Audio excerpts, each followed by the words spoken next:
welcome to Fallout Creative, our little studio that could. This is co-owned by me and my business partner, Cindy Shelton. This is normally a production space where we have our equipment and we do photography, videography, and live streaming. However, we have been producing and working with other people on their shows, but we wanted to do things in a different way, and we wanted to start from the very beginning on our own. So currently, this show to be is produced by Fallout Creative. It is written by Michelle Kuchuk.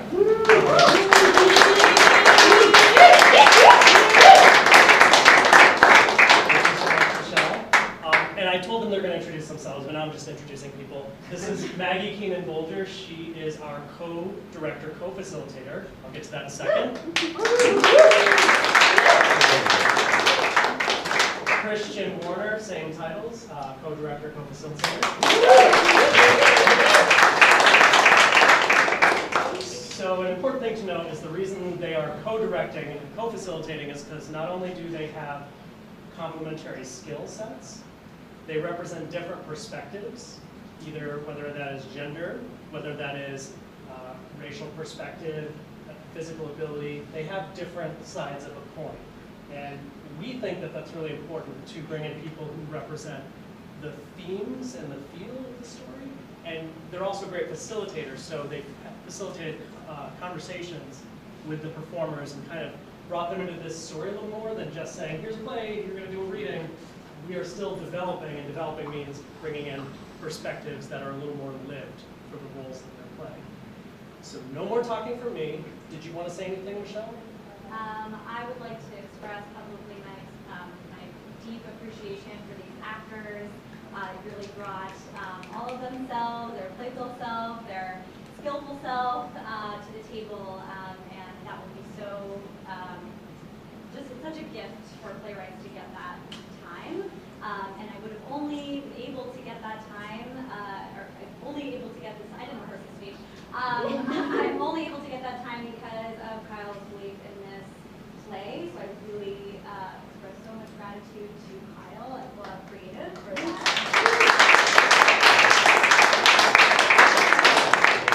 Sandy, who is also videographing this for the live streamed audience, and then as well, thank you so much to. But also no, the live stream audience is private, invite only, is a safe, closed off space because for many reasons, we don't want people just coming on this live stream. And I just want to also thank the stage management team, Shino and Olivia, and the director team, Maggie and Christian as well. So I said I wouldn't talk again, last two things. This is the second reading. We call this workshop light because we did do some development. The first reading was come in for a day, read it, talk, get some feedback. Michelle went back, did some work. There were dramatic changes to the script. Can you raise your hand if you were in the first reading? Amazing. And you're playing the same characters you played? Amazing. So brought them back for a reason. We really loved working with them. So they get to see the changes in development. Everyone who's new, thank you for being here. Hopefully you're not new next time. Wednesday, let's just start. It's about 70 minutes. Turn on your cell phones. Yay! Oh, actors, you never got to introduce yourselves. Wait, did you? I did. All right, let's start over here quick. And what Anthony, character you're playing? Anthony playing the character of AJ. Shailene playing Isabel. Monique Warren, Jacqueline. Renee Fleming, Judge and Leia, Judge 1 and Mike Mahoney, I'm the chief and Harris. Kurt Bontilan, Many. Hi, I'm Sarah Villegas. I'm playing Claire Post and Judge number 2. John Squires, Jake Tapper. Alston Mann, I'll be playing Andrew Dunn. All right, Michelle, take it away. The Insubordinates. Scene 1. Present day, night.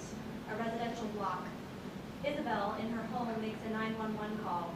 A 911 dispatcher receives the call. Both Isabel and the dispatcher are mostly in shadows. 911, what's your emergency? Please send someone to 167 Wood Creek Road. What's your... Sound of a dial tone, sound of the dispatch. 46 dispatch. This is 46. Female at 167 Wood Creek Road sounded scared. Received. En route. 911, what's your There's no emergency? bullets. He took the bullets out and he went outside. There are no bullets, okay? Ma'am? Hello? Hello? AJ, leaving his house, enters. He is in crisis, pacing, possibly numb, possibly reflective. He holds a gun. Sound of a patrol car arriving. AJ hides his hands. Tapper enters. Excuse me, is this 167? Yeah. Got a call about it. Let me see your hands. Why? Not gonna ask you again. Let me see your hands. Everything's fine here. Let me see your goddamn hands! No, why'd you have to push? AJ shows his hands. His gun is in his right hand. The gun points at the ground. I'm gonna need you to drop the gun. I don't know if I can do that. I don't wanna shoot you, brother. Put the gun down. Just shoot me. 46 dispatch, watch for a gun. Got a gun here. I'm gonna ask you again. Please put the gun down. Shoot me. Please, just do it. Where are you? Sound of a second patrol car arriving. Dunna enters. Drop your weapon! Shoot me. Drop it! Shoot me.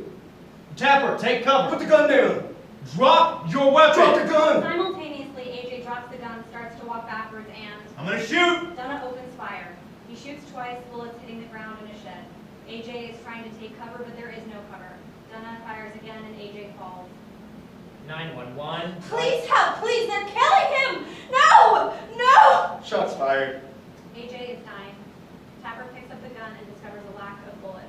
Status of the suspect. It's down. Now. Dunna handcuffs AJ. Blood seeps from his head. Blackout. Scene 2. Later that night into the early morning. The following are news clips. On April 30th, a man was gunned down in front of his home. The Amesburg Police Department will be looking into the death of the suspect. Fatal shootings must be reviewed. The chief of police took statements from the two police officers involved. The two police officers involved in the shooting, Jake Tapper and Andrew Dunna. 34-year-old Jake Tapper, 29-year-old Andrew Dunna. Jake Tapper did not shoot. Andrew Dunna, fatally shot. Police say this is the first fatal shooting in the small city of Amesburg in over a decade. Both police officers are being investigated. As per Pennsylvania state protocol, an inquiry will soon be underway to investigate what happened at the scene of a fatal shooting. The news fades away. We're at the police department. Chief Dunna and Tapper are talking in the foreground. In the background, Layla and a police officer interact, foreshadowing scene 8. I am supposed to say, I'm supposed to encourage your families to take advantage of available counseling services. Yep, got it. Received. And you two are both required to contact a specialist for counseling and evaluation. Well, Donna, for you, it's required, but for Tapper, it's suggested. Will do, Chief. Understood. Will do. The inquiry should be quick. It's required for all these sorts of things. Yep, Chief. We know. And you know, it's not a suspension. They stand paid administratively. I'll make sure you're both back soon. Thanks, Chief. Yeah. Thank you, Chief. Good. We'll check in a week or so. Chief shakes each officer's hand. Tapper and Dunna hand Chief their paperwork. Tapper exits. Hey, Chief. Get out work. Blackout. Scene 3. Inside Tapper's house, a little less than a week later, a knock at the door. Tapper enters and answers the door. Chief. Glad you were coming over. Tapper, hello, thanks. The men walk into the house. Chief carries an envelope. How are you, Chief? Fine enough. How's your time been home?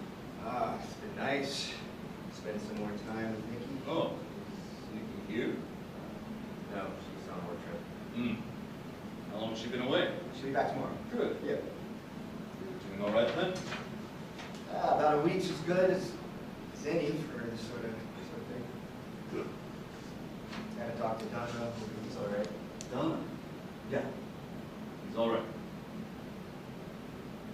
Can I get you a beer or something? That's all right. Like to say. No. I should get along. It's in the envelope, Chief. Tapper, you're You're being terminated. Being fired? On account of what? It's all in there, Tapper. Statement from the department. It's all in there. Chief, why am I being fired? I know it's not on account of that kid, seeing as Dunno was the one to shoot You know, I wondered why you weren't the one to shoot him. You were the first one on the scene. But I didn't think much of it until I heard the real story. Real story? Put it this way. I didn't think I had any cowards in my police department. Chief lets himself out. Tapper stands holding the envelope. He opens it, scans the first page. He exits off into the house. The night passes. It's the next morning. Tapper re-enters in night clothes with coffee. He sits down and turns on the TV. We hear the voices from the TV, but we don't see the screen. Tapper clicks through to find the news. And if you're traveling from Pennsylvania into Ohio today, give yourself at least 11 minutes to get over the Midland Memorial Bridge on Route 68. We're Amesburg, Pennsylvania's only team traffic on your way in. I'm Tim Tompkins. CTV News begins right now. On April 30th, A.J. Davis of Amesburg was killed in front of his home.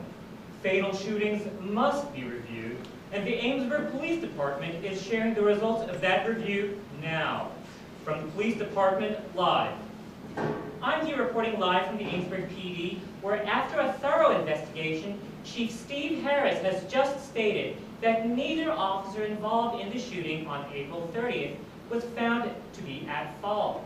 Do you have anything to add, Chief Harris? No. And you're saying the death of A.J. Davis was neither of the officers' fault? Yes, it was a tragic but unavoidable event. And how are the two policemen doing? They're fine. They've returned to work? They're fine. They're back at work. Tapper turns off the TV, not quite back at work. Blackout. Scene 4. Outside Tapper's house, 3 or 4 days later. 10 days have passed since the shooting. Tapper is leaving his house. Donna has been waiting for him. Hey, Tapper. Hey, Dunno. Tapper, you didn't call me back. Were you thinking of calling me back? Andrew, we're here now. Let's talk about whatever you want to talk about. You know what I want to talk about, Jake. I want to try to guess what you want or don't want. The article. Which article? You talked to more than one paper? But then why'd you say that? Why'd I say what? Tapper, you know what I'm talking about here. You talked to the papers about what happened. Oh, and what about the article did you want to discuss? Oh, so you admit it. You talked to him. Donna. I don't know what to tell you. A few days ago, I watched a press conference about how we were both doing fine and we're back to work. So? Back to work. I watched that press conference live the day after Chief came over to personally fire me. Yeah, okay. So? They didn't want the whole world to know. To know what? My firing's in the public record. Anyone who wanted to know could find out if it was only you that went back to work. I don't give a shit. You made me look like a racist killer cop in that fucking newspaper. I didn't make you look like anything. You said that you, Mr. Better Than All of Us, could not kill him, and that I could. I didn't say you could, I said you did. No, you shouldn't have said anything. At all. Listen, the newspaper found me, and they asked me what happened. I explained what happened, that I was unsure, that I didn't shoot him, and after that, I was fired. Because you acted like a coward. No, I chose to not shoot a kid who was begging me to shoot him. He wasn't a kid. Barely an adult. And so you're psychic? You knew what he was thinking? You knew he wouldn't shoot? There weren't any bullets in the goddamn gun. There's no fucking way you would have known that! Dude, I don't know! I don't know, okay? I didn't feel right to shoot him. I didn't feel like it was within my I'm rights. seriously still trying to cover it up? Yeah, cover what? Your fucking failure as a cop. I'm just trying to move on. This kid, he wanted to be shot. He wanted to be killed that night, and I didn't want to be the person to do it. Why'd you even become a cop? Fucking stress. Donna walks away. Blackout. Scene 5. Lights up in lawyer Claire Post's office 15 minutes later. Tapper enters with a glass of water. Jake? That's me. Claire Post. It's good to meet you, Jake. Thanks. Oh, come in. Can I get you anything? No, thank you, I'm all set. Thank you for agreeing to meet. I'm sure you've met with other lawyers, but... No. Oh, Miss Post, Please, call me Claire.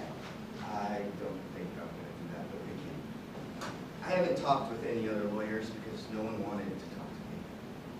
I tried to call a couple. Really?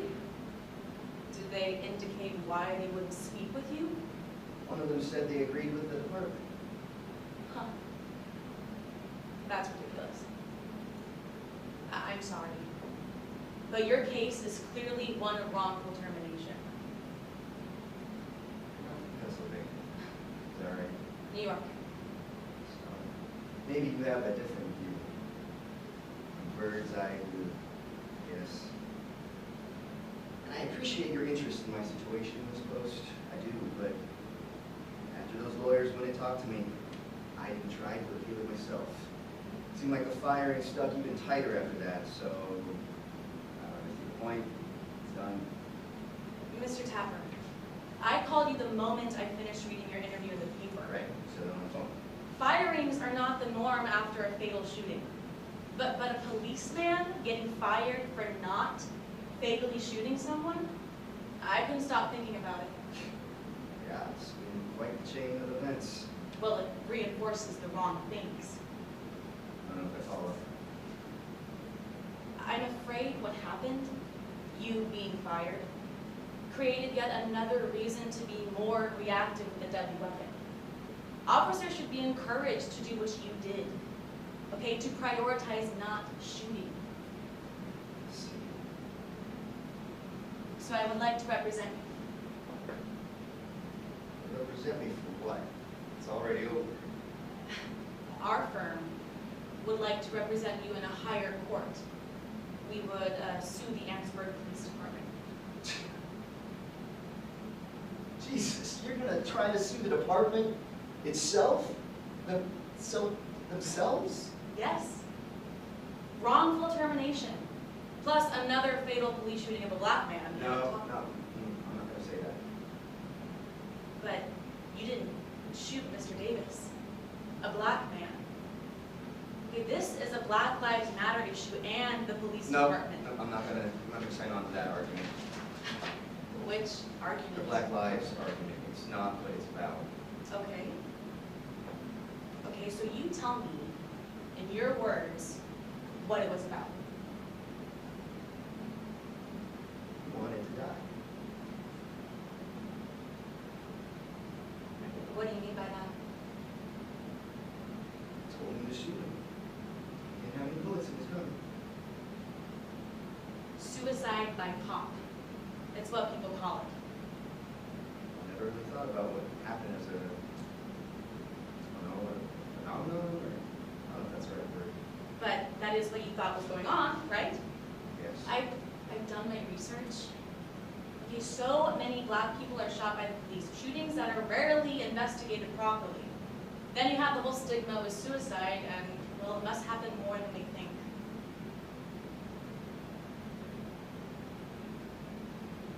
I'm so sorry. I know I'm throwing a lot at you. I know. But this is a big deal. At the end of the day, this is about black lives. I've already said Let that me I'm not- finish, okay? The department set a bad standard and denied your right to not shoot. But this is also about A.J. Davis, the man who was shot. I know his name. Of course you know his name. And yet you're not comfortable with it being about black lives, and why? A black man was wrongfully killed, and you were fired for not killing Miss him. Post. Claire. Post. I'm thankful to you for offering to take my case. I am. That's good. And But I won't say Officer Gunner was wrong. I don't know what he saw. I know what I saw. yes, and you didn't shoot. But I may have. In that same position, I could have. I appealed on the grounds that I should have the right to not use my weapon, just as Andrew Dunn had the right to use his. I wish he hadn't, but he was acting with the information he had.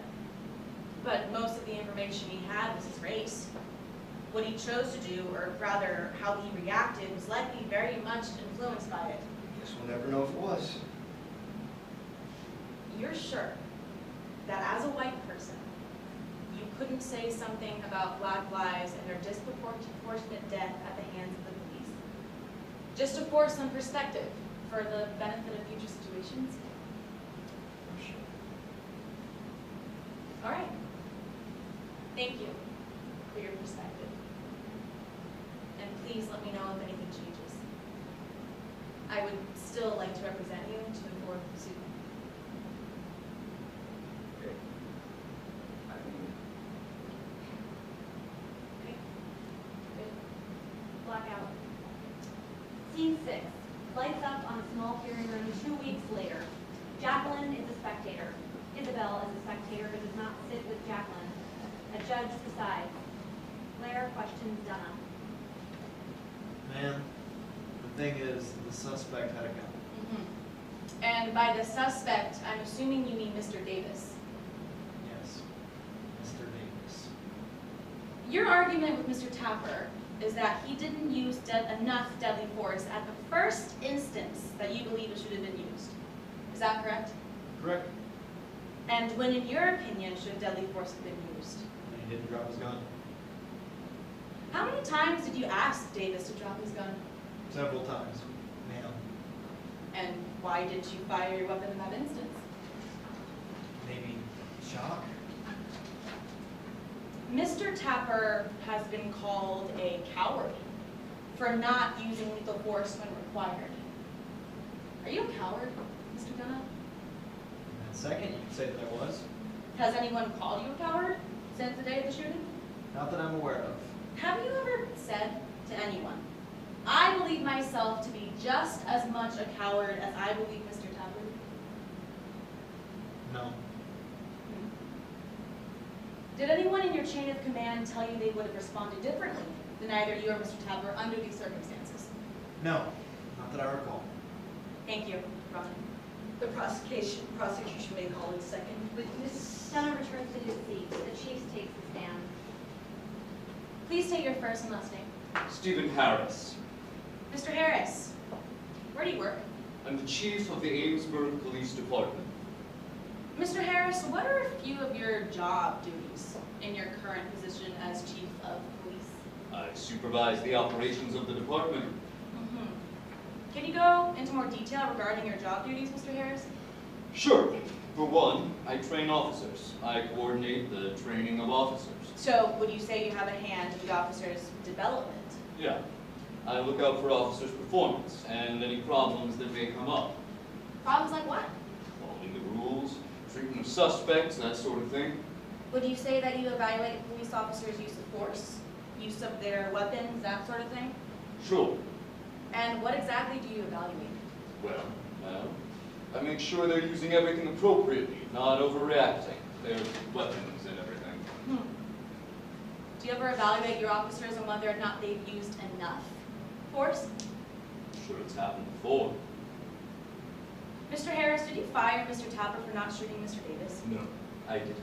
You fired him because of other reasons. Yes, What were those other reasons? that's confidential. Ms. Post, please proceed with a more general line of questioning. Thank you.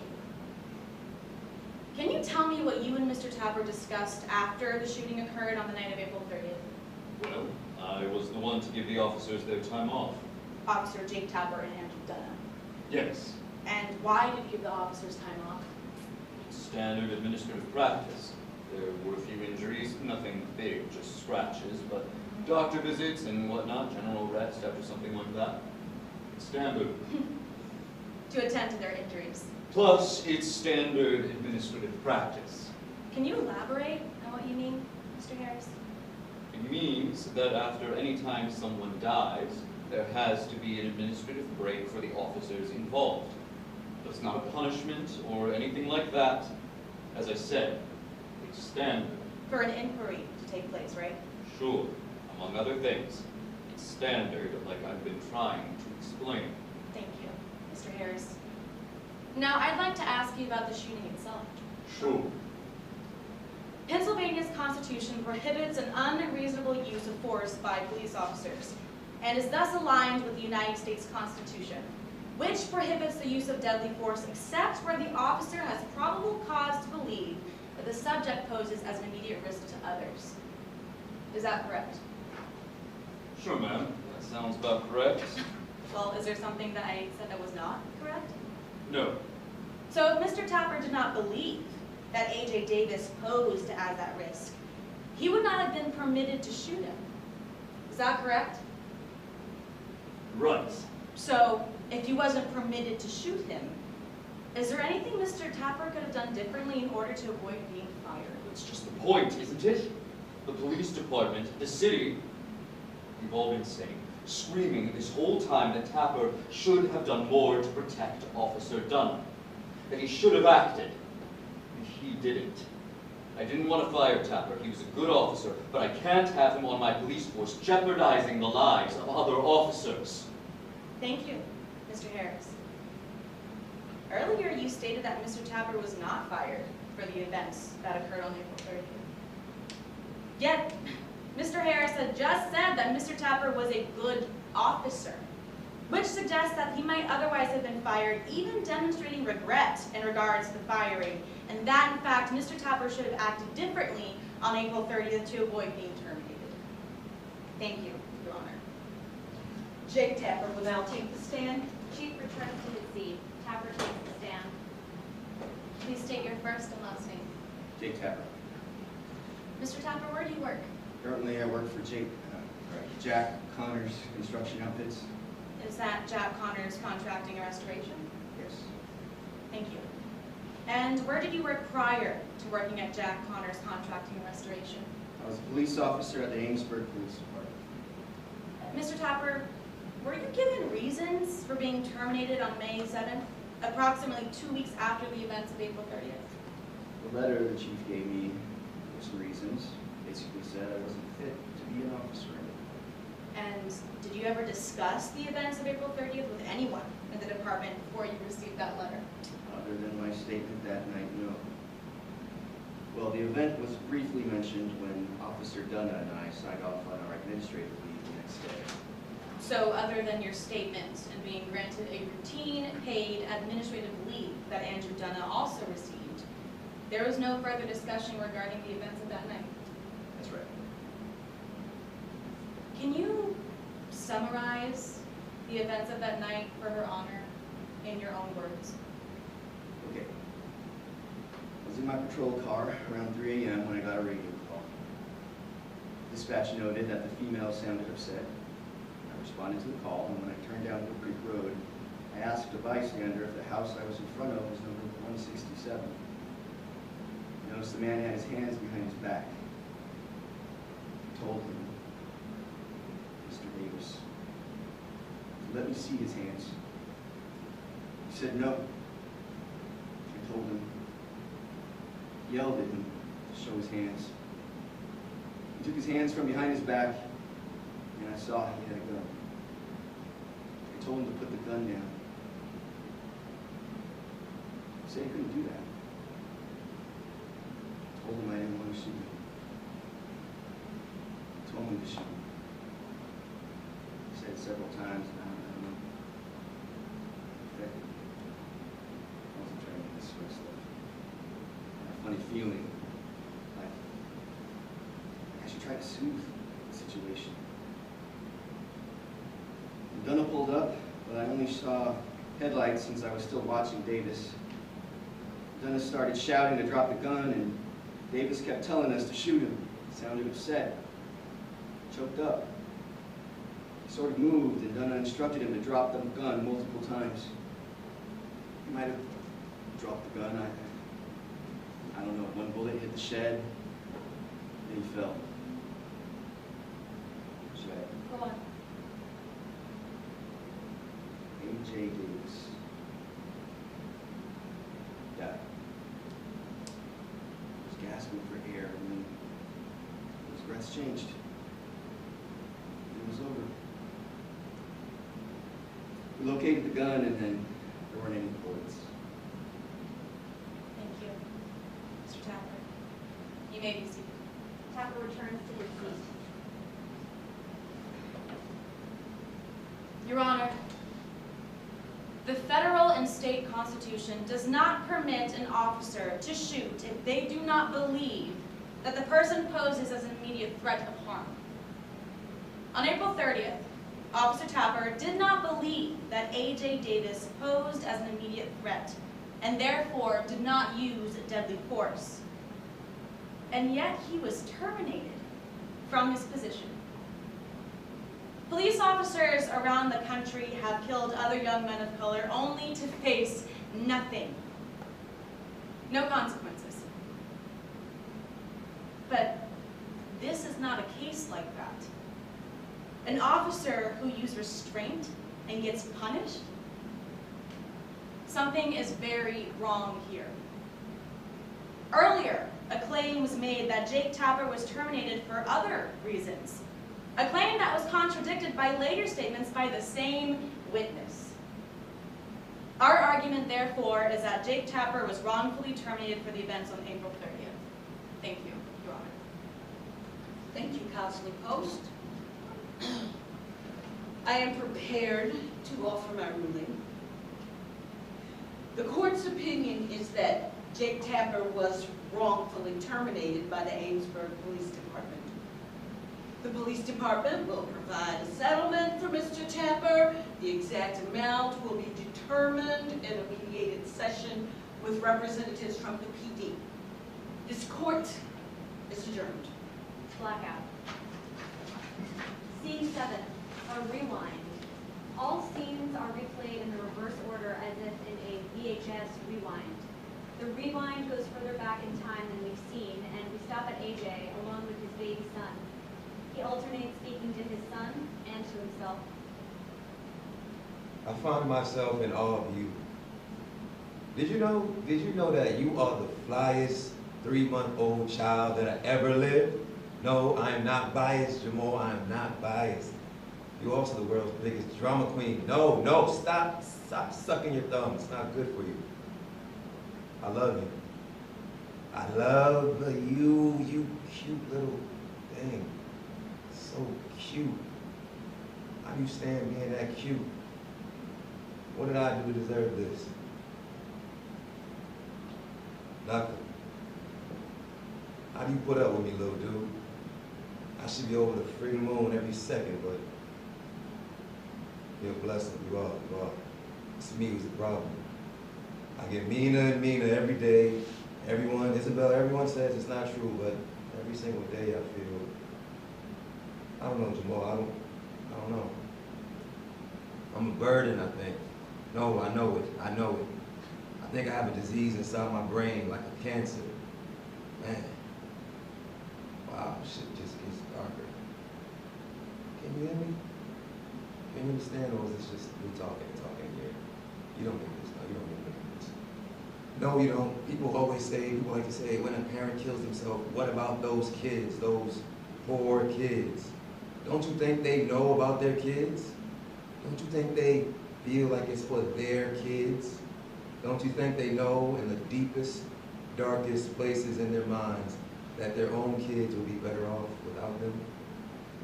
Don't you think that's the first thing they're thinking about? I would not be a burden to my child, my beautiful child. I would not have you suffer for that. AJ puts his son in his crib. Isabel enters. How are you feeling? Still not good. Okay. You don't want to hear it? I do want to. I don't think I'm going to make it to my next birthday. AJ, please, you will. I don't think I want to. I can't do this anymore. Do you want to take a walk? Do not tell me to take a walk, Isabel. A walk? Is it going to cut it? I'm sorry. I know it's not that No, simple. I'm sorry. See, you should have to deal with this bullshit. I don't mind. It's not bullshit. No, I wish I could just go to sleep forever. AJ, I just hope no one is mad. no one would be mad at you. That's not the point. But please, tell me what to say, and I'll say it. Please. I feel like I'm on fire. AJ leaves the room. Noises come from the other room. No, AJ, stop. No, She starts to please. follow, but is stopped by the need to stay with her son. But she has to make a quick, painful choice. She knows what could happen, but he's begged her to do this. Has begged her to call if he gets the gun. Isabel dials 911. 911, what's your emergency? Please send someone to 167 Wood Creek Road. What's your... AJ re-enters with a gun. Isabel hangs up. Police coming? I don't know. Be going soon. Stop it. Yeah, it wouldn't be a bummer. Please, AJ, come on, let's talk. Isabel, you think you'll be sad, but it'll be better. I wouldn't be able to make you sad anymore. You can find a better baby for tomorrow. AJ, please stop. You don't make me sad. Oh, you like this?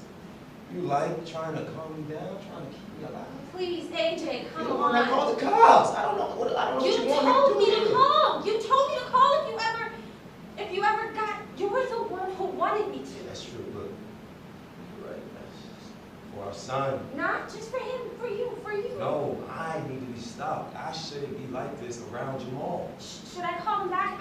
I should call him back and tell him not I to should come. be gone completely for our son. Please, please stop talking Look, like that. look into my eyes. Do you see anything in there? No. The boy. Nothing. Isabel just stands there. After a few moments, AJ removes the magazine and live round from the gun. I'm not gonna kill myself. AJ. I'm just gonna go outside. AJ exits. Isabel calls 911. 911, what's your emergency? There are no bullets. He took the bullets out of the gun. He went outside. There are no bullets, okay? Isabel hangs up. AJ reemerges from the house. He holds the gun. Sound of a patrol car arriving. AJ hides his hand. Tapper enters. Excuse me, is this 167? At this, Tapper and the scene change, or blur. We should be able to see and hear Tapper, but Tapper and later Dunna's words are simply vehicles for the memories AJ is showing us. We are in AJ's world. AJ alternates between narration and speaking to the others in the scene. So yeah, the police did come. And that moment he asked about the address, my house, I was scared. Yeah. Maybe I was just playing cool. Maybe he would just leave. Maybe I would survive the night. Got a call about it. Let me see your hands. Why? I didn't want to show him. I wanted to take it back. I wanted to take it all back. Not gonna ask again. Let me see your hands. Everything's fine here. Is it fine? No, is it fine? I deserve this. I'm not gonna make it. At least I got this as an option. Let me see your goddamn Why hands. do you have to push? It's always a comfort. It's always been a big comfort for me knowing I could end it. Knowing I could try to end it anytime. AJ shows his hands. I'm gonna need you to drop the gun. I don't know if I can do that. I don't wanna shoot you, brother. Put the gun down. Shoot me. Did he call me brother? We hear dispatch sounds. Tapper is being told to watch for a gun. I'm gonna tell you again, please put the gun down. Shoot me. Please. Let's do it. Where are you? Sound of the second patrol car arriving. The memory of Dunna enters. Drop your weapon. Shoot me. Shoot me. Tapper, take cover. Put the gun down. Drop your weapon. Drop the gun. I realized something all of a sudden. I realized in that 1 second, I figured out that one to die is different than dying. That one to die was different than the act of dying. The act of losing my life in this body. And I still want to die. I still want to die for 1 million reasons that I can't be clear. Even though I still wanted to die, I didn't want to proceed with that. Simultaneously, AJ drops the gun, and silent flashes of light pop around him, representing the bullets. AJ does not fall. Blackout. Scene 8. Enter AJ. Breaking news. On April 30th, a black man was gunned down in front of his home. The police department may or may not be looking into it. Fatal shooting should probably be scrutinized. There were a couple of cops involved. A.J. Davis, the victim, was shot. A.J. Davis, the suspect, was shot. Someone didn't shoot me. Someone did shoot me. AJ exits. It is later that night into the early morning. The police department. Layla stands speaking to a police officer at the front desk. In the background, Tapper and Dunna interact with the chief, as in scene 2. As I said, ma'am, in order to move forward, I'd have to have approval from the officer working on the case. Please. I'm here to pick up my son's things. His clothes. He died at his home, but you took him away. And as I've said several times, The officer who's conducting the investigation went home for the night. It's only been a few hours since he died. You're accusing me of lying? Of course not. I just mean AJ stays back. And as I mentioned, there's only one officer authorized to release his things. Is it possible for me to speak to someone else? You're talking to someone else right now. Not sure how many other ways to say it. I lost my child. I only want his things. Hold on. Thank you. Layla sits down in a plastic waiting chair. She calls her daughter. They won't return his things. My son was shot. My son was killed. And they won't even return his things. Girl, you don't know half of it. I already called him. Yes, I called him at this hour. He's going to help us raise questions. The Ed Ryder is going to represent this family, whether you think I should be discussing it here or not. I am keeping my voice down. I want it looked into. I don't want everyone to pass it by like every single other. The police officer returns. I'll see you at home, Jacqueline. Layla stands up. You're still here? You better go, because this case is still open and I can't be talking to you. I am not until I speak to someone about getting my son's things back. Yeah? Well, you're in luck. You spoke to me already. I said it'd be impossible in case you can't remember that far back. We all have problems, okay? Time to go. Blackout. Scene 9. Layla and Jacqueline's house, the same night. Isabel and Jacqueline sit on the couch. A crib is next to them. Jacqueline is on the phone. I know, Mama. I know. You called Ed at this time of night? Mama, you can't be saying all that at the police station. Mama, I'm serious. Keep your voice down. Okay, I understand, but... Well, okay then. What she said? Nothing new. Isabel, please tell me again, why didn't you tell me he was thinking about killing himself? It wasn't simple like that. Oh, it wasn't simple like that, but now he's dead?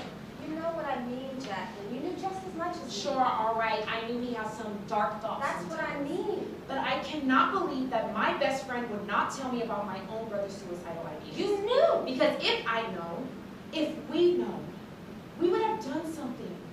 Could have supported him. Are you daring to suggest I wasn't supporting him? I'm not saying anything, Isabel. Oh yeah, is that right? Is that why your mama has been looking at me like I shot AJ myself? Look, my mama is grieving the death of her son. That's something no mother should ever have to go through. Yeah, that's all. Have a little respect. Oh, I'm so sorry. I'm not reacting correctly. Well, you're the one who could have done something. How dare you? Layla enters. I thought I'd heard everything. I was wrong. What happened? The cop told me that the cop said we all have problems. What? Did they know? Of course they knew. Mama, please breathe. It's so late. No, honey, I know you're grieving, AJ, just as much as any of us, but this behavior is unforgivable. I won't accept it. My behavior? No. The police. Police's behavior. AJ being gone? That I can accept. Now on that, we agree. I don't understand it. I don't understand. How? I know, Mama. I know. No! How did we not know? How did we not We knew he know? thought about. Don't even say it! He didn't do that to himself. I know. And when he was feeling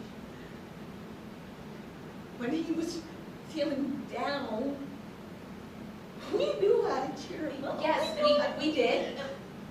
We did know. I can't stop thinking it was awful.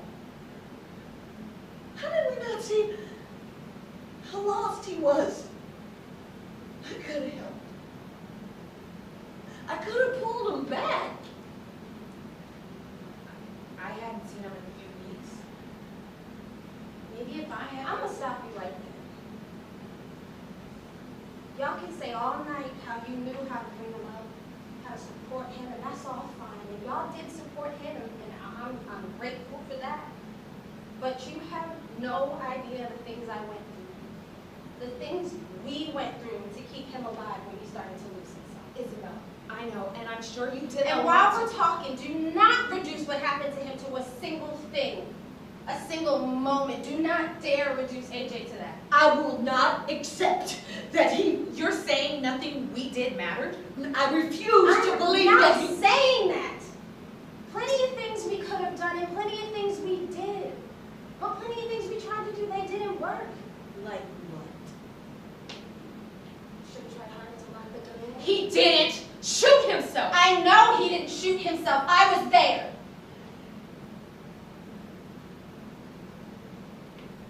He could have, though. He might have been. There's almost no taking it back after you shoot yourself. It's different with pills. That's the end. Isabel, he didn't shoot himself. That fucking cop did. You don't think I understand how he died? I was there. I heard the shots. You don't think the last few hours have been the worst of my life? My stupid brain goes over every second, every minute, over and over and over. Okay. Look, I know it's been hard for you. It's been so hard You for don't all think of I us. haven't asked myself again and again what I could have done to save him? I appreciate you saying you should have tried Oh, don't you Say throw that. that back in my face. You have no idea what Oh, we did. really, girl? Oh, this is... Don't speak to my mother that way. Oh, now she's your mom? When did I lose my best friend in all of this? You know what? I'm not going to sit here trying to prove myself. Isabel. No, Jacqueline, we can have this conversation later. Maybe never. Isabel picks up her son. It's too late. I don't care. Isabel exits with Jamal. Jacqueline and Layla remain. Blackout. Scene 10. Layla and Jacqueline's house 2 weeks later. Ed Ryder, the family lawyer, sits with Layla and Jacqueline. Jacqueline, Layla, we're in a difficult situation. Immediately after AJ was killed, both of the officers involved were investigated. But you told us that one cop is suing the police department just for being fired. Why can't we sue them too? Why can't we sue them for killing my son? Legally, it's difficult. I understand. And I understand there was an investigation before. But you told my mom that the plan was to bring someone or something to trial. That's still the plan, Jacqueline. But as I've been trying to tell you, it's complicated. Officer Donna has stated that he viewed the situation as dangerous and acted accordingly. The AJ's gun wasn't loaded. We know that now, but the officer had no way of knowing that. Isabel told me she told the 911 person that his gun wasn't loaded. Perhaps the message wasn't conveyed. It's possible it wasn't Is believed. there a point to us even talking then? Is there even a case to be had? Please, tell me. You believe it shouldn't have happened. Please tell me that you believe that. As your family's lawyer, and as a friend, that is what I'm saying. There's also the very obvious issue of police brutality towards black people. And can we talk about that too? Or don't people in this town really give a shit? The thing about the officer that was fired, Jake Tapper, is that he wants the city to recognize that he was wrongfully fired, that his choice to de-escalate and not shoot your brother was not wrong. And that's good, right? It's good that he's suing. He shouldn't have been fired, and how he acted that night was right. But he's not saying that Officer Donna did anything wrong. let me see if I understand. That cop, the cop that did not shoot my brother and got fired for it, is also saying that it was fine that the other cop shot him? Essentially, yes. That's it. But can't we just argue it from our perspective, from Isabel's? Yes, we can try that route. But it isn't gonna mean much without that cop saying what the other cop did was wrong. Seems on the cowardly side to me. He's sticking to the facts, what he saw and what he observed. That must be nice. To be able to stay out of it. Could he open his eyes up just a little bit from the tunnel vision of his life? He seems like a well-meaning and honest person. Oh, really? You sound like his PR person. You are defending this man for failing to speak up for anyone other than himself. He is suing the police department, and that's all well and good for him. But what about AJ? For his family? For other black people misunderstood and shot down? What do you want me to say, Jackie? I do want to help. I do want to sue the police department on your family's behalf, even while knowing that a judge will likely reject the request to take this case to trial. You know, Ed, I didn't want to say anything because you've been friends with my family for so long. But I'm exhausted. Arguing with a white man about another white man's marriage, it's too much. He's doing the wrong thing now, even if he did the right thing before. So you're telling me the white man will win against what pains him, and the black family shouldn't even try? I want to try. We can try to sue. It'll require a preliminary hearing. The judge will decide if there's sufficient evidence to go to trial. If Officer Tapper wins his case next week, I will argue that it demonstrates that the court feels that what Officer Tapper did was right. Hopefully suggesting that what Officer Dunn did could be classified as excessive. Isabel enters with the baby. Oh. I didn't realize I'd be interrupting something, seeing as I thought we were meeting with Ed in an hour. Ed was just leaving. You need to calm yourself down. We were in the middle of something very important. Oh, it's okay. It's okay. I have what I need. I'll get to work the moment I get home. I'll call you tomorrow and we can sketch out a plan. Thank you, Ed. Your support means everything. Good. I'm glad. I'll speak to you soon, Layla. Ed exits. Isabel sits. So what did you say? I'm exhausted.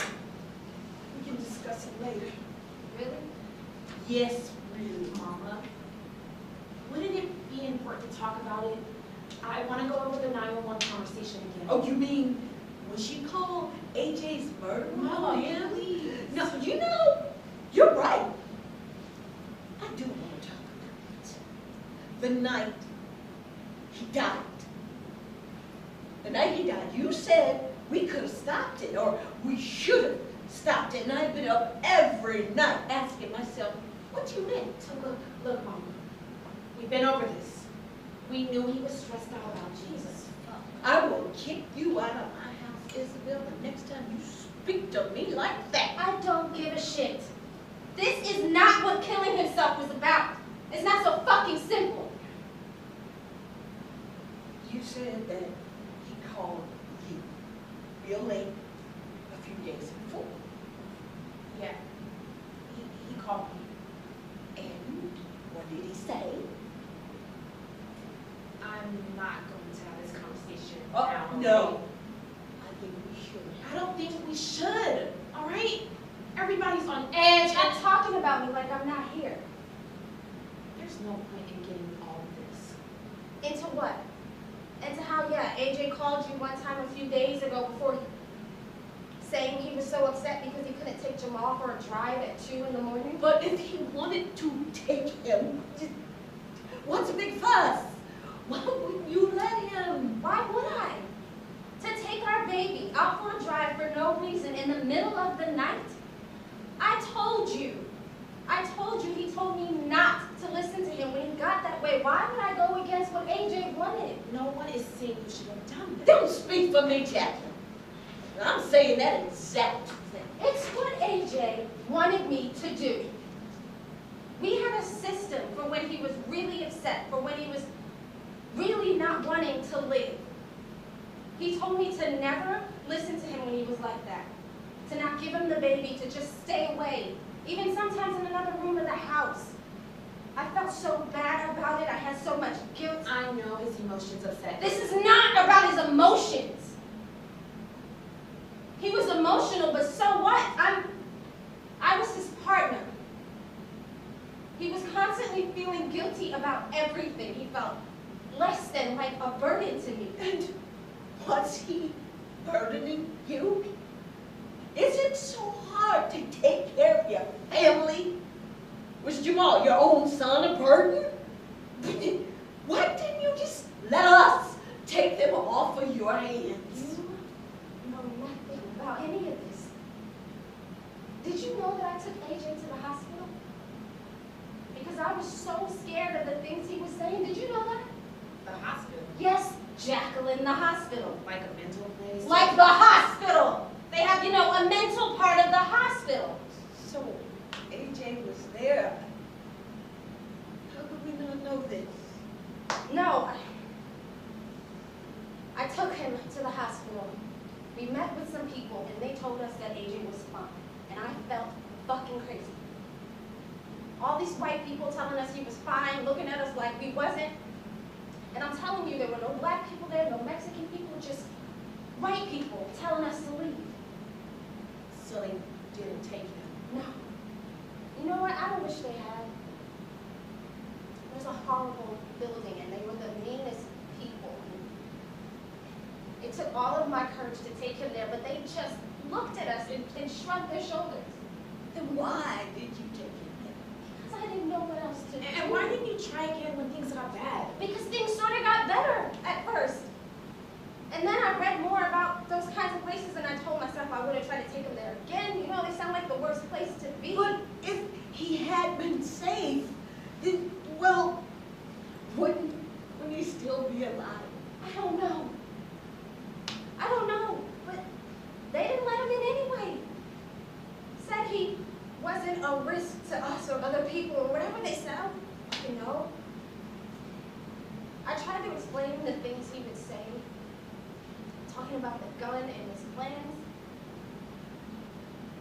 I don't know what that place would have done to him anyway. Maybe we can't know. I think if that cop hadn't shot him, we would have, you know, started to do things differently. All of us. I mean, you don't think you would have found another way to die? I don't know. Maybe, but I don't think it works like that. He wasn't taking care of himself. I should have tried harder. I don't think he was sleeping, eating enough. No, he wasn't. I was doing my best. I thought about him every fucking second. I was so scared that I'd say the wrong thing to him, that I'd do the wrong thing, but I also didn't want him to think that he was a burden for thinking those things, you know, for being in those dark places. He wasn't a burden. I just wanted to help him. I was just trying to help him, but he was never a burden. I tried to tell him that over and over again, but I don't know if he ever heard me. You know, I tried to tell him. We know, Isabel. Do you? Because she still looks at me with a rage. Like I was the one who shot him, like it was me. I want to be with you and gather his things and let you see his nephew, your grandson, but I can't do this. I can't. Isabel. It's okay. Sorry. Isabel breaks down. She has not been able to breathe until now. Layla cries quietly to herself, clutching a pillow. Jacqueline sits, numb, blackout. Scene 11. Lights up on a small courtroom. This is a preliminary hearing 2 weeks later. Tapper is a spectator in the back of the room, wearing a baseball cap and staying to himself. Isabel, with her baby, is also a spectator and sits separately from Tapper. A judge presides. Jacqueline and Layla sit on the plaintiff's side. Donna sits on the side of the defense.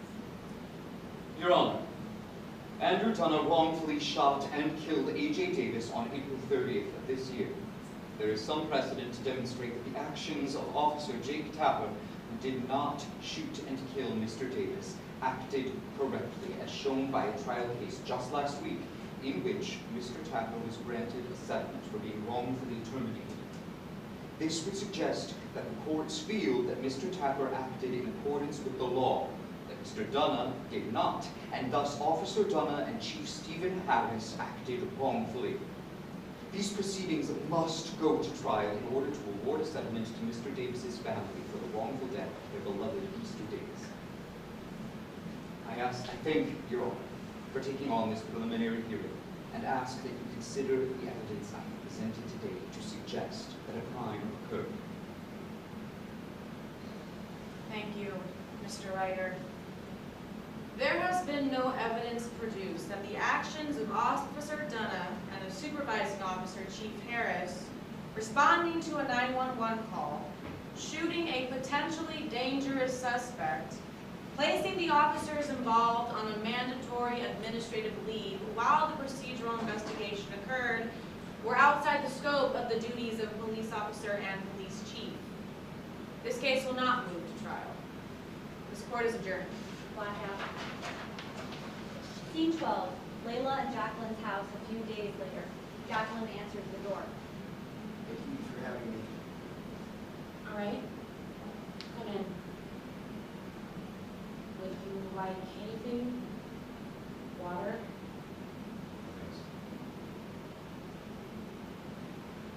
Right. Thank you so much for having me over. You're welcome. I went to your hearing. I'm so sorry. Is that why you asked to meet me? After AJ has been dead for almost a quarter of a year? No. No, I'm sorry. You know, no one at the police department ever said, I'm sorry for your loss. So sorry. For my loss? Well, yes. For AJ and for them not saying sorry. Thanks. I don't know how to say what I want to say. Try. Some things I said, or I guess didn't say. That the other cop did something wrong. That, yes. That I had to explain it from my perspective. And I couldn't comment on Officer Dunna's decisions. I wanted them to say that my decisions were valid. I couldn't validate his. You could have. AJ's death was wrong. The shooting was wrong. I agree that AJ's death didn't need to happen. And I wanted to keep everyone safe. I was trying. Really? You're still unwilling to say that the actual shooting was wrong? I don't think it's necessary for AJ to get shot, but I truly cannot say that Andrew operated incorrectly. Frustrating to hear that again. I'm sorry. For which part? My loss? Again? I'm so sorry that I could not get more help. You sound like a broken record. It's not okay. You should have taken a stand. You should have. You knew it was a mistake to shoot him because you didn't. I couldn't say the same thing about him that they were saying about me. What? They were saying I should have done something differently, and they weren't there. They didn't hear your brother pleading with To be me. shot. I know what he said. So I couldn't say that Dunna should have done it something differently from what he did, in the same sort of way. It would be so hypocritical. But you were there. You did see what he saw. No, I didn't. I may have seen what he saw in those last moments, but I didn't hear what he heard when he arrived. I don't know what the first thing he perceived was. Probably perceived he was I don't know if he heard me say multiple times to put down AJ's gun, or if he heard AJ say, shoot me, or you just saw your brother with the gun. I don't know. Can't know that. But There was a reason why you didn't shoot AJ. You said it yourself in the paper, in court. You said you wanted to calm him, to soothe him, that you didn't think he was a threat. And the person that did kill my brother, you're saying he also was right? It's not right. But not wrong either.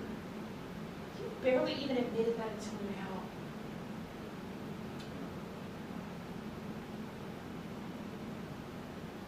I'm never going to agree with what you did, what you didn't do. Yes, you're right. That's more than you were right.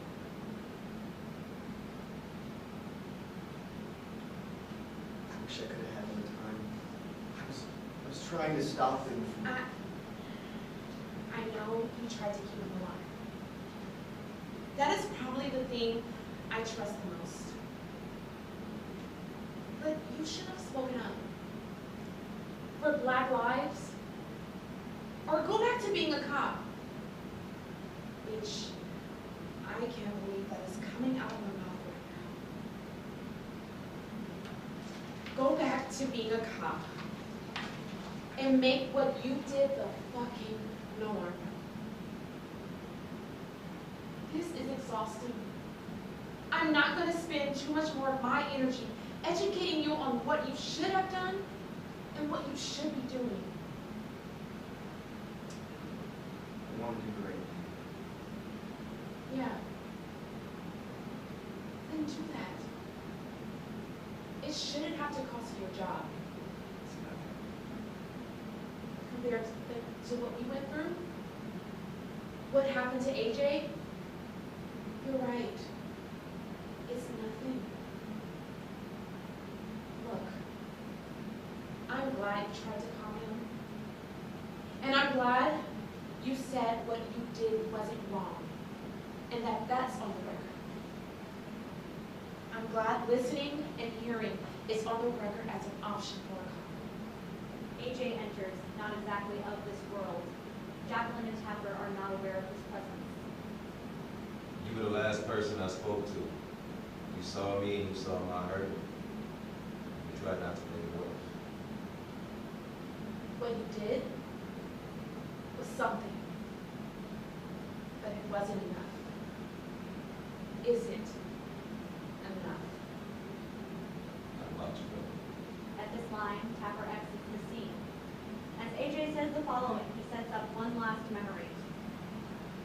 Not even really about me. But all of us should come out alive. Jacqueline exits the scene. Isabel, 9 months pregnant, enters several months ago. AJ is alive.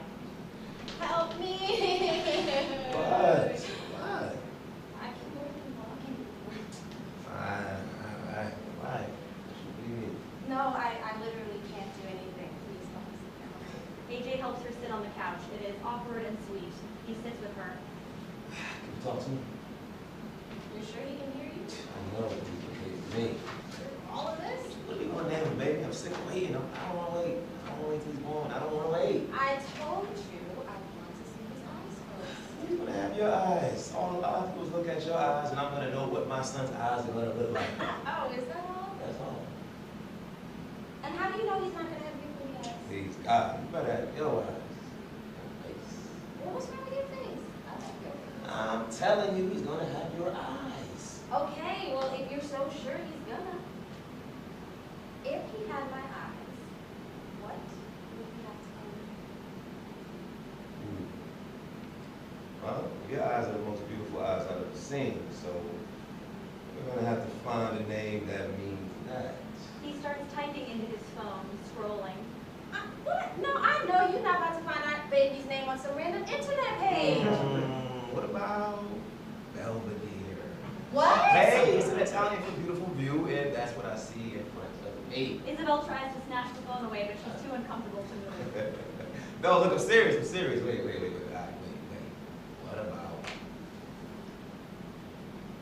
What about Jamal? Jamal means beautiful. It's beautiful. Beautiful.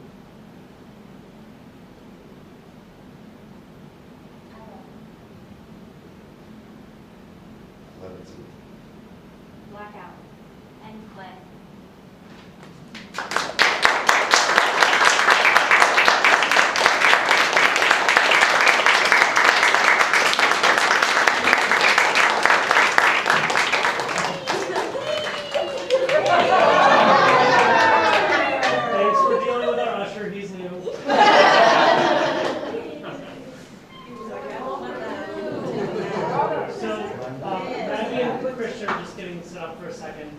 For those, I wanted to give everybody this opportunity to just take minutes, maybe bathroom if people need a bathroom break, maybe 3-4 minutes.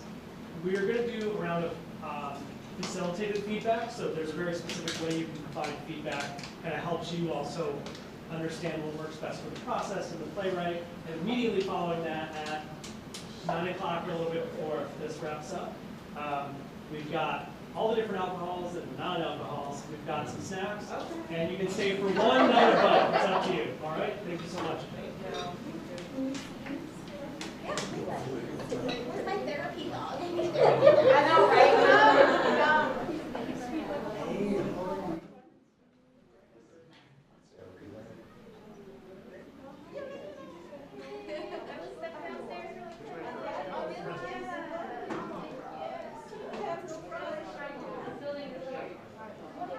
Oh, is there like a special thing? Yeah, and I wasn't getting the email either, so like, just like, I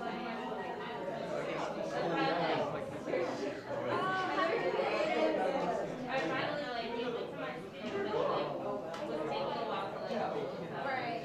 Oh, wow.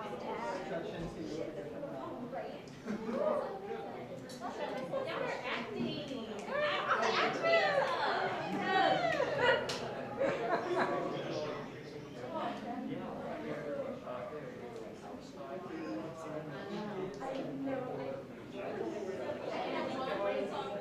Right? It was crazy. Oh my gosh. You were the brain.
I will listen to my dad when you tell me to do something. That's right.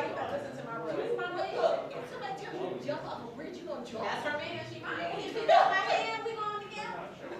Well, not that night, but. Were you one of the? Maybe not. Were you right? Hey, you're trying to yell at me? You can't be good at that. You tell me you don't fuck up. You must have told that to my He's mom. telling me I'm here feeling his spur. Yeah, his spur. Talking about some people on the top. She said, I was like, I'm gonna reach if I ever have one. I was like, Yeah, that was what? good. Oh, no thanks. Yes.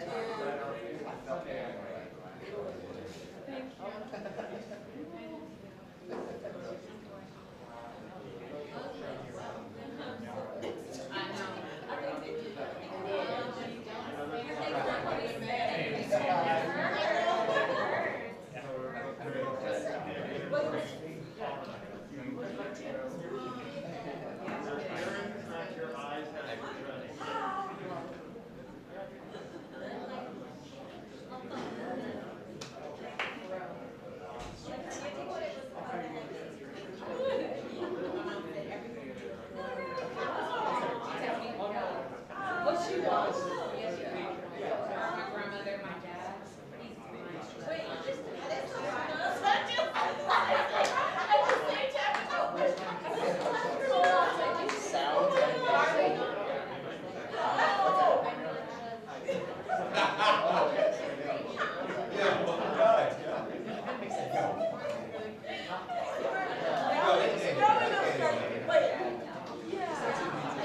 To be continued.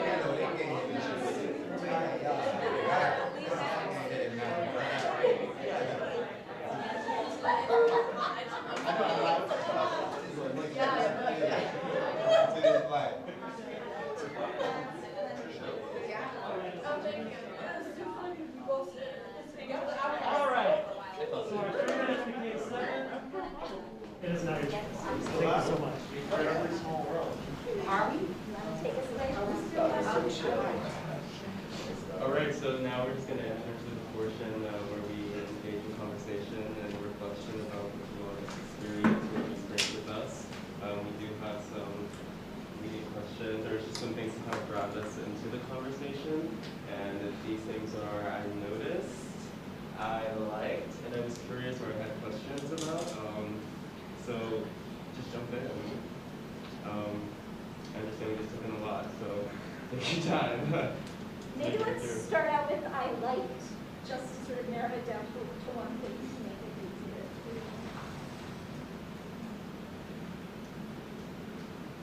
I really liked these performances. Y'all are doing beautiful work, especially knowing that this is only like 3 days old. The layers and the specificity in all these characters is really, it's beautiful, beautiful.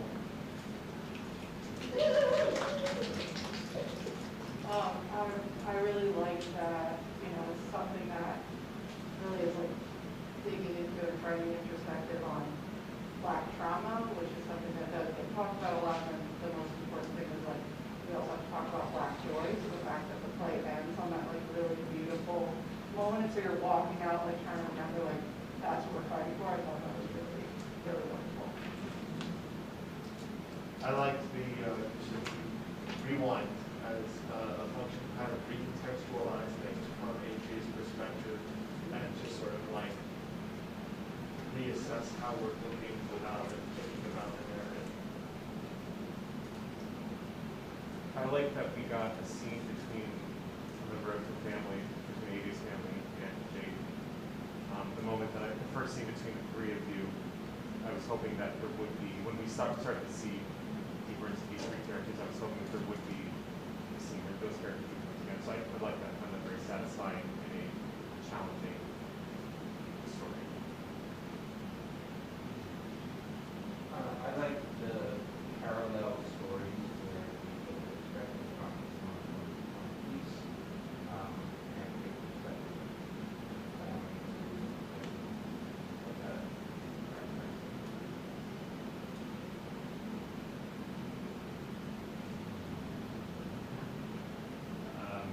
I was saying at golf I like how powerful the family scenes were. Very moving, those scenes, and super well acted. Just unbelievably wonderful, really. Yeah, just very moving. If I may, if you feel safe doing so while you're giving feedback, you can pull your mask down. It'll help Michelle be able to hear and the camera so she can take notes later. Thank you. And if the match is for Jeff. So you can continue to give I liked and also incorporate I noticed.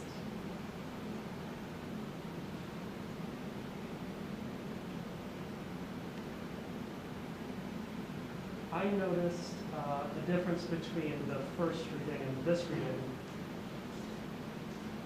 There was more content added for AJ, specifically the scene with him and his son didn't exist before. And I liked that the show ends with AJ, as it started with AJ, because that didn't happen before either, did it?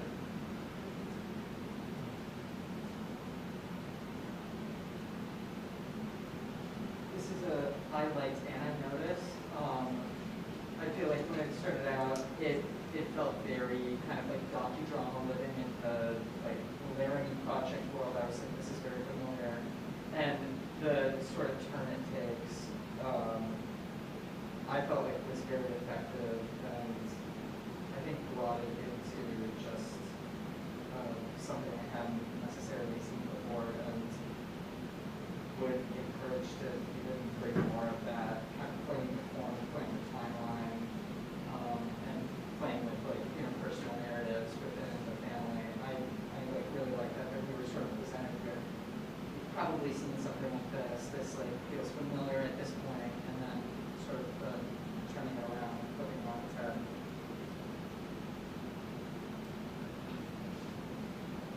I feel like I guess like I noticed where I found myself, like there was a part in the first half where I kind of was thinking like, even the way you guys are seated, like our black performers all over here, and I found myself kind of like, why haven't I heard from them? Is this a story of like, oh, a cop didn't shoot someone, what a hero? So that's why I think like the rewind then was so powerful, because it was that idea of like, you spent the second half being like, no, none of that is heroic, none of that. And I think it was your one where you have to say like, yeah, it was something, but it wasn't enough. It's not really anything. So it was nice to see like stories I'm used to seeing where you're kind of like, this is the problem, and being able to kind of pull that apart and be like, you shouldn't be elevated for something like that. Like, there's still issues. So I was happy to see the second half play out the way that it did.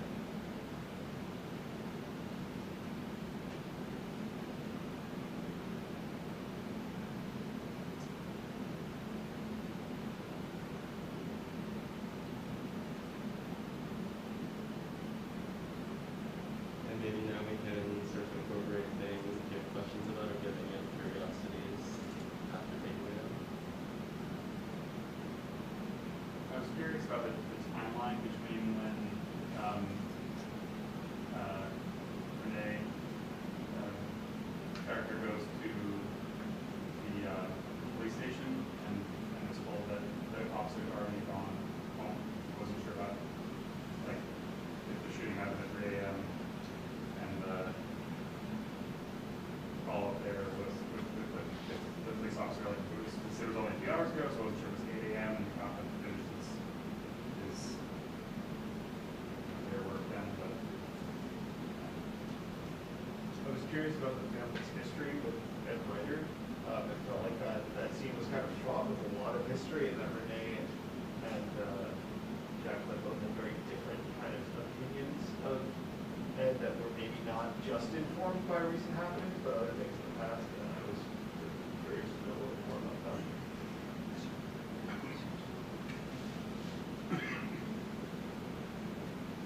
I'm curious if there was ever a draft, given the way this was written, seeing something's going back in time. I thought that was extremely effective.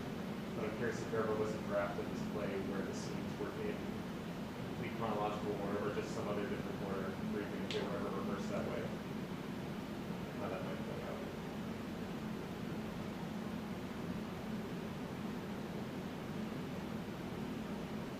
started getting into this pile, but I'm just curious about the like physical production, especially knowing that this is a project born out of T3I that is so much about like accessibility, how this production will like end up living, and how it sort of creates a new dialogue about how we're creating theater, and just curious about like theatrical elements that maybe are going to be used throughout its like sound, music, movement, like what this will look like that can make it be different from other theater pieces.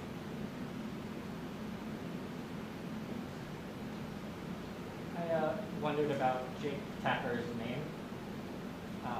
I was surprised when he wasn't a news anchor. I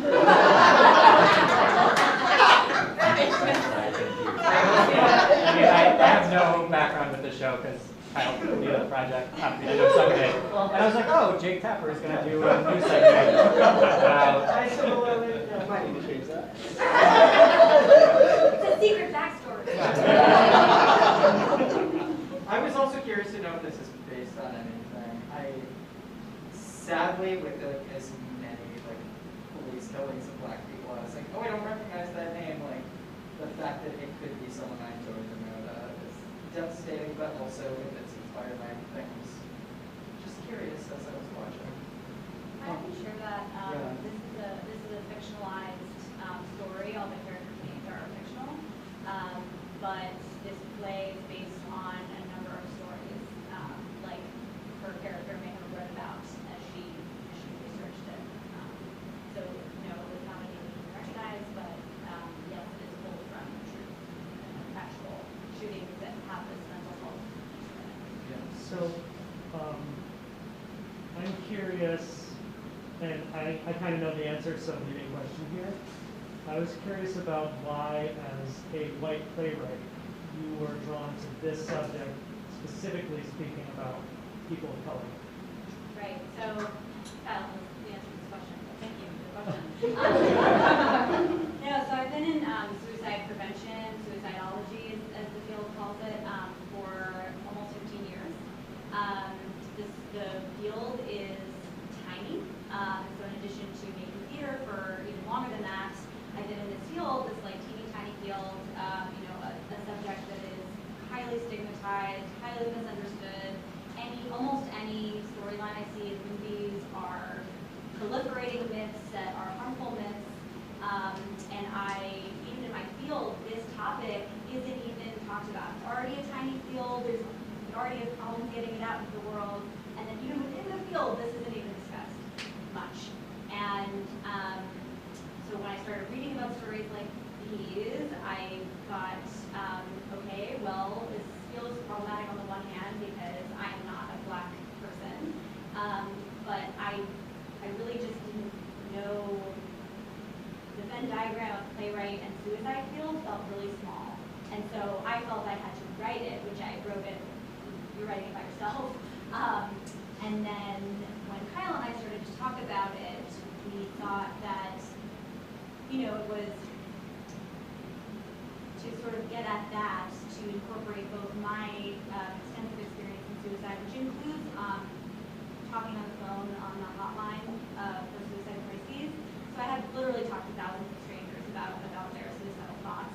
So bringing that in, and then working with teams and co-facilitators and actors who, helped lines be created over these past few days, reflect all of the people that are portrayed in this script. So that's where we're at there. And to break the form a little bit, something that was very important in the beginning was we had a closed reading because we literally just wanted to see if this was appropriate. We had specifically had facilitated conversations about, do we need another black trauma story? Is that what the theater world needs? We talked about the story versus that. We talked about, we asked a lot of questions of the people that were in the room. And the co-facilitators encouraged that question this past week. as well. Oh, great. Do you want to share anything that came out of those conversations? Yeah, I shared earlier in the process that when I first received text, I definitely had some challenges. I read the first few pages and I said, I don't know if I can do this, because I shared the same sentiments. But as I pushed forward and made my way through the text, I just felt very connected to this particular perspective. It's rare that you see presented in this way, vulnerability of a Black body, but through male identifying, female identifying, the family unit is so strong, although a challenge. There was a depth that I thought needs to be discussed a little bit more, which is what inspired me to join the conversation. Although I don't want to speak for anyone else, but they're having challenges every day. But that's part of the work, you know, at least from my perspective. Yeah.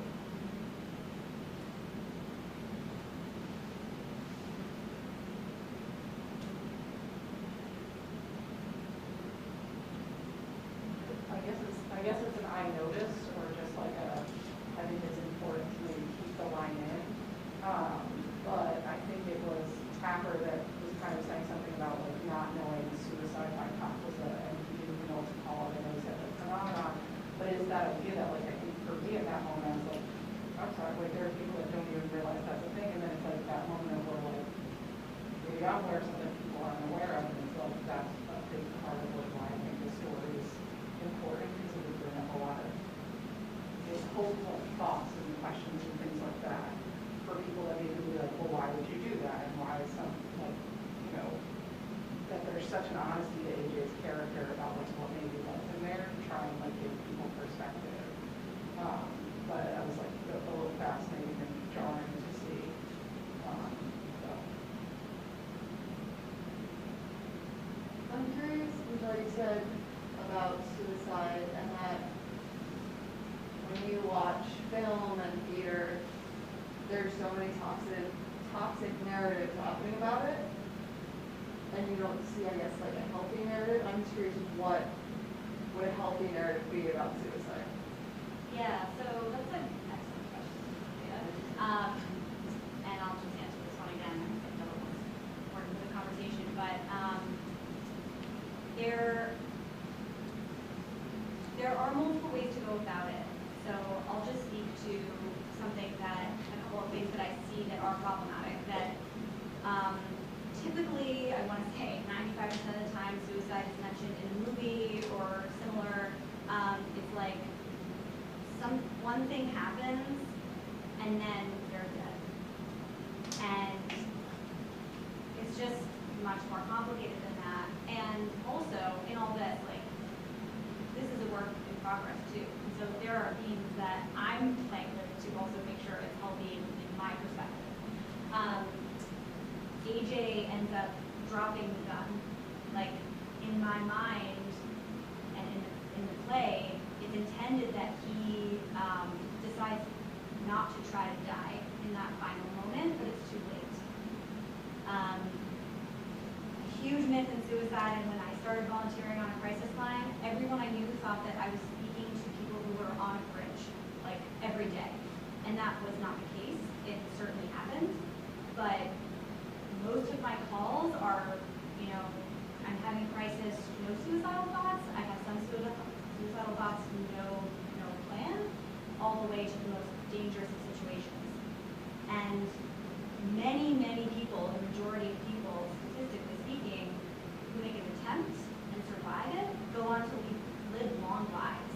So that whole thing of, won't they find another way? It's a myth, right? And it's a harmful myth, because those messages that if you are feeling suicidal ideation in your life, and you're hearing the societal message of like, it's inevitable, what do you think is going to happen? You're going to make it inevitable.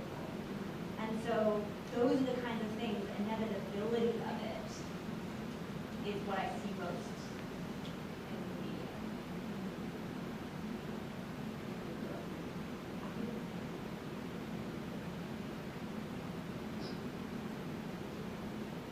On a related note, I liked that it was very clear that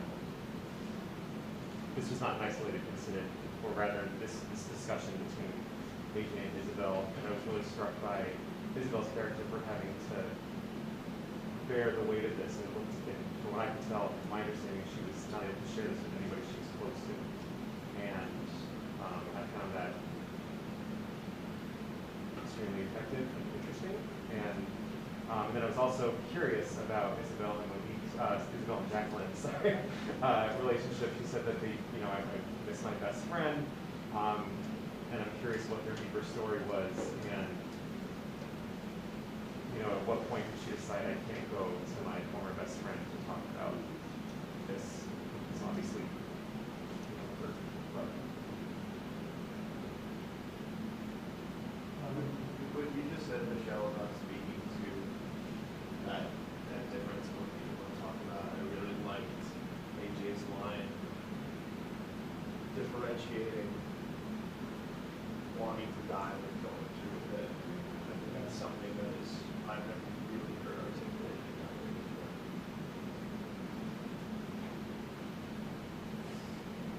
So I noticed two scenes that pretty much remain, if not identical, thematically and everything else, it kind of stayed the same, and one that changed a lot.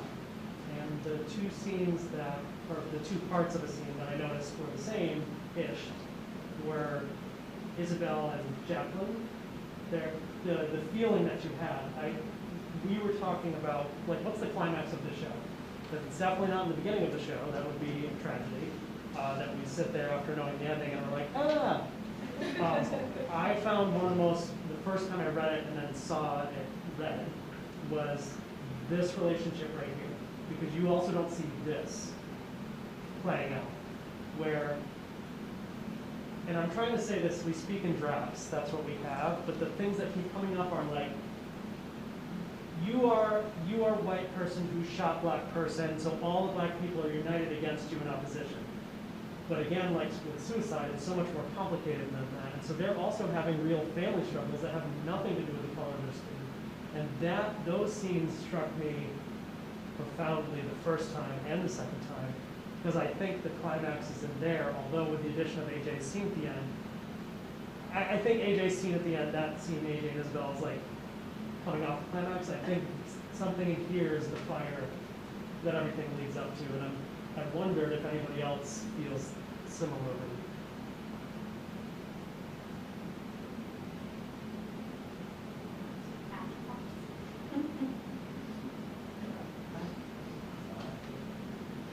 So as I've been reading this play, a couple of thoughts. But this particular thought it's based in three ideas. One, that everyone has their own perspective, so there's many sides to the story. Two, there are systems in place where there are power imbalances. So even though everyone has their own perspective, some people have more power than others, right? And then the third idea that I've been thinking about is nuance, and how nuance is good, but an observation that as humans, most people aren't good about nuance. Often nuance is lost when multiple conflicting narratives are being told. So the only example of suicide by cop that I had known about before reading this play was a teenager, might have been Pennsylvania. Anyway, and so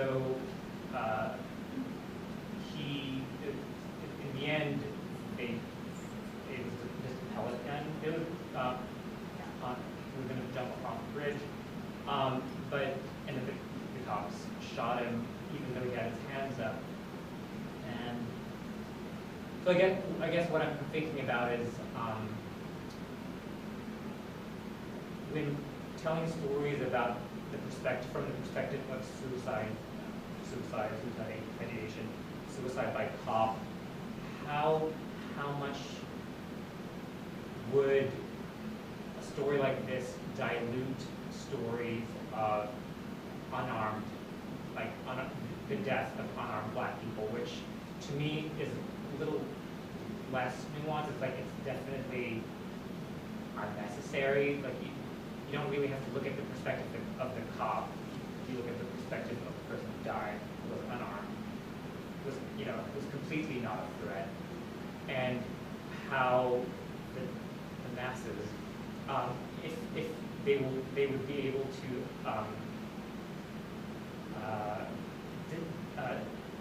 make distinctions between the two situations, where you look at the cops perspective, because this one of them, the cops, they might have gotten confused, but in the example of unarmed people of color, I think, I don't know, maybe that's my bias showing, but like we don't, like, it's like the power imbalance is so strong that exploring the cop's perspective isn't even warranted. and so those are the thoughts that I've been thinking about. Might have been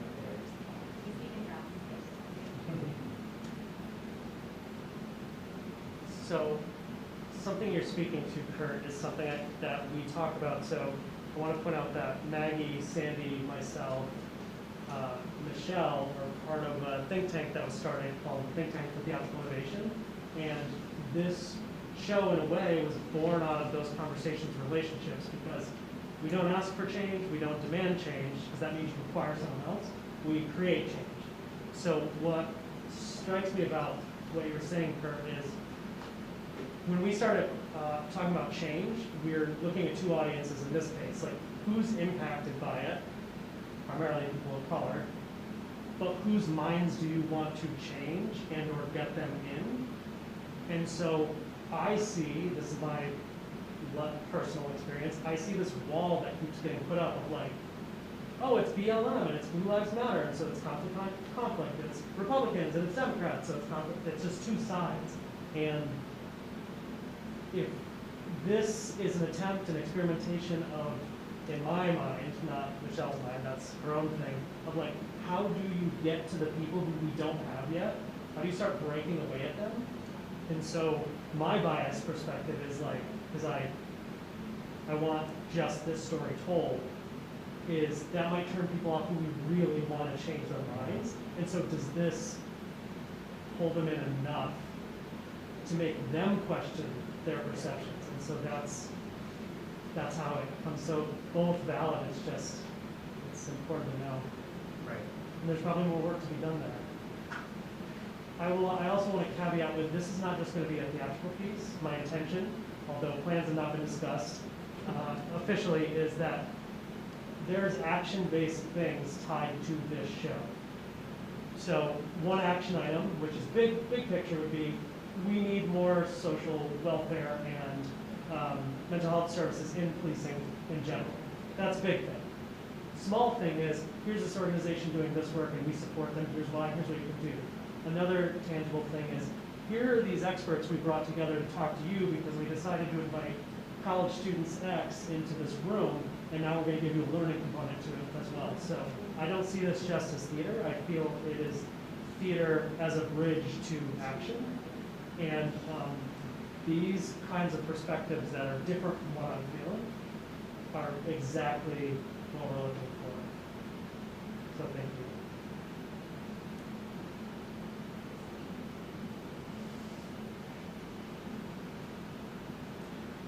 Do you have any other thoughts, likes, notices, wonders, curiosities, confusions? Nice conjugating.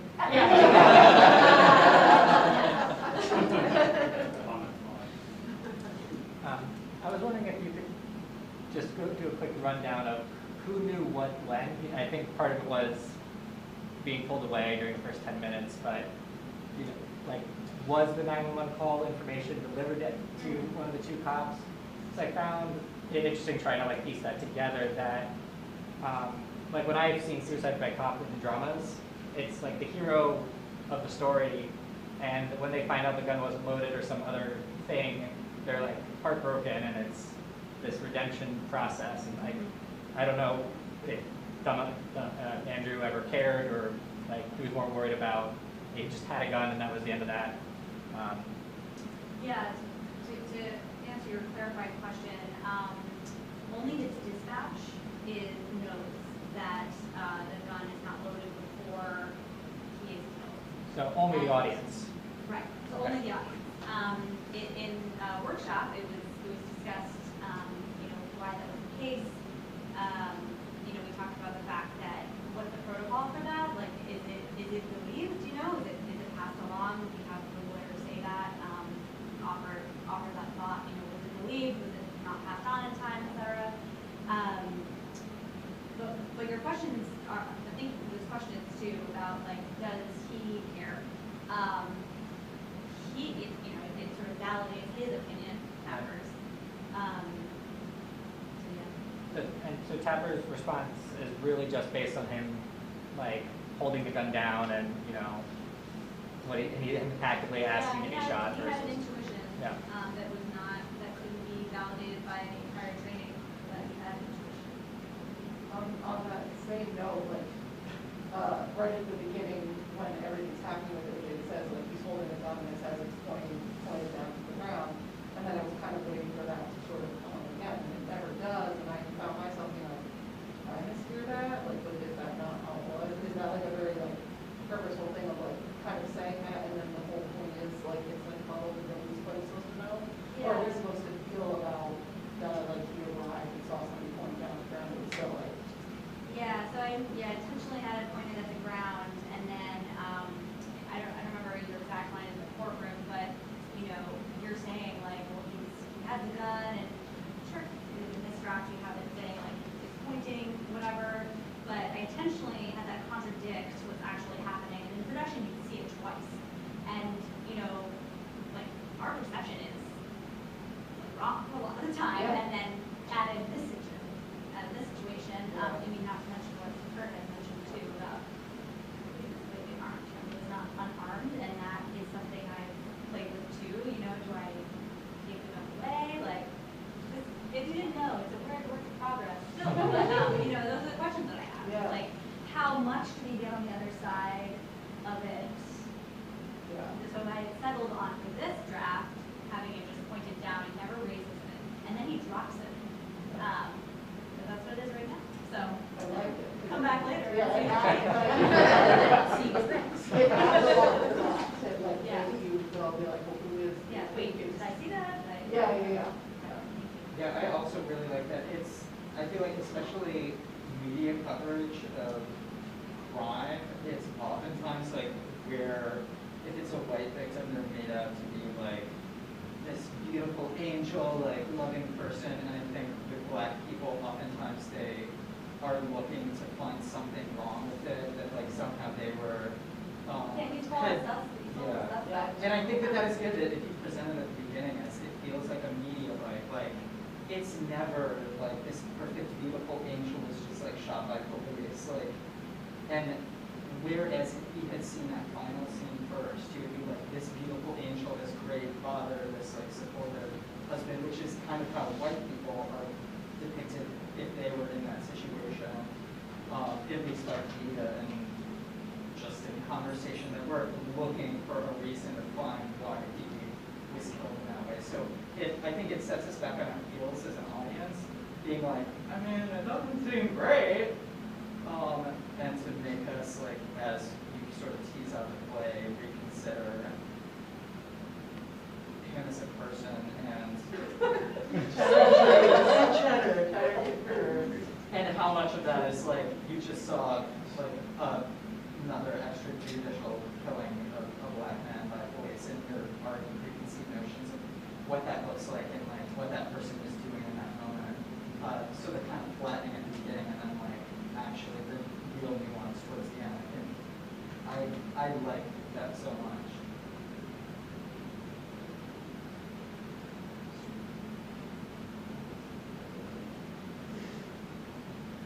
Thank you all for really being so generous in your feedback, as a playwright. Yes, thank you to the audience. As a playwright, it's such a gift to watch these actors and these facilitators make this, and the stage management and producers make this happen over these last couple days. It's completely invaluable. And then to get your perspective as well. You can imagine how deep within it, and I try to be objective it gets harder and harder. So it's really just so wonderful for all of you to be here. Kyle, anything? Nothing for me except food and drinks. All right, another applause